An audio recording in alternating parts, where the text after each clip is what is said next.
দরজা নেই, জানালা নেই, ভেঙে ফেলা হয়েছে সব আসবাবপত্র। 7টি রুমের দেয়াল পর্যন্ত গুঁড়িয়ে দেওয়া হয়েছে। লুটপাট করা হয়েছে নগদ টাকা, স্বর্ণালংকার সহ মূল্যবান সব সম্পদ। এখন বাড়ির শুধু ছাদটুকুই দাঁড়িয়ে আছে। আর সেই ভাঙা বাড়িতেই শিশুদের নিয়ে কষ্টে দিন কাটাচ্ছে পরিবারটি। নারায়ণগঞ্জের ফতুল্লার পশ্চিম লামাপাড়া এলাকায় ভয়াবহ এই ঘটনা। জমি সংক্রান্ত বিরোধের জেরে একটি পরিবারের বাড়িতে চালানো হয়েছে সন্ত্রাসী হামলা।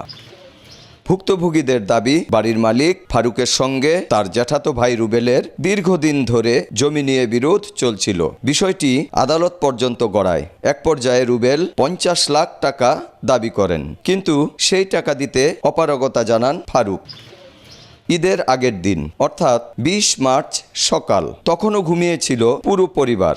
এ সময় 30 থেকে 40 জনের একটি দল দেশীয় অস্ত্র নিয়ে বাড়িতে হামলা চালায়। হাতুড়ি, লোহার পাইপ, রড যা পেয়েছে তাই দিয়ে চলেছে ভাঙচুর। বাধা দিতে গেলে নারীসহ পরিবারের সদস্যদের ওপর চালানো হয় নির্মম হামলা। এলোপাতারি মারধরে গুরুতর আহত হন বেশ কয়েকজন। পরিবারটি 999-এ ফোন করেও দ্রুত সহায়তা পাননি বলে রয়েছে অভিযোগ।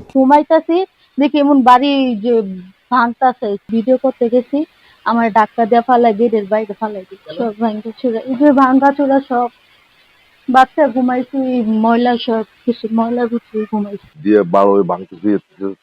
তার কোনো পুরুষ লোক নেই, এর আগে মহিলাকে ওই এই ধারে 3-4 জন আছে, ওদের কয়েকজন মারে আর এই যে এই ধারে ভাঙতেছে। আমাকে ভাঙচুর করতেছে, আমরা চাইতাছি ভাঙচুর করেন না, না আমাদের কথা শোনে না। আমার মারে মারছে হাতুড় দিয়ে, আমার বাবারে মারছে, আমারে মারছে।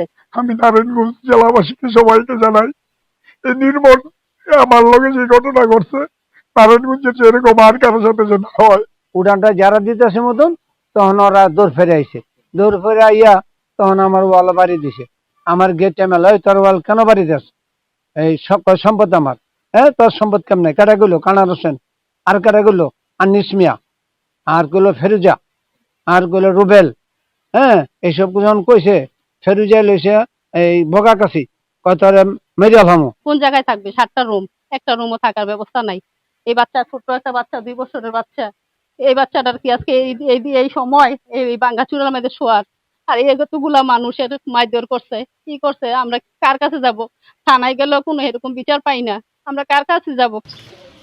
এই ঘটনায় ফতুল্লা মডেল থানায় মামলা করেছে পরিবারটি, কিন্তু এখন পর্যন্ত কাউকে গ্রেফতার করতে পারেনি পুলিশ। তবে অভিযুক্তদের গ্রেফতারে অভিযান চলছে বলে জানিয়েছে পুলিশ। আমরা অভিযান অব্যাহত রেখেছি, যেহেতু ঈদের ছুটি ছিল এবং ঘটনার পরপরই আসামিরা এলাকা থেকে অন্য এলাকায় অবস্থান করার কারণে আমরা এখন পর্যন্ত কাউকে অ্যারেস্ট করতে পারিনি।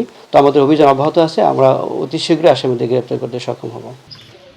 ভুক্তভোগীদের দাবি, সন্ত্রাসী হামলায় ক্ষতির পরিমাণ প্রায় 25 লাখ টাকা।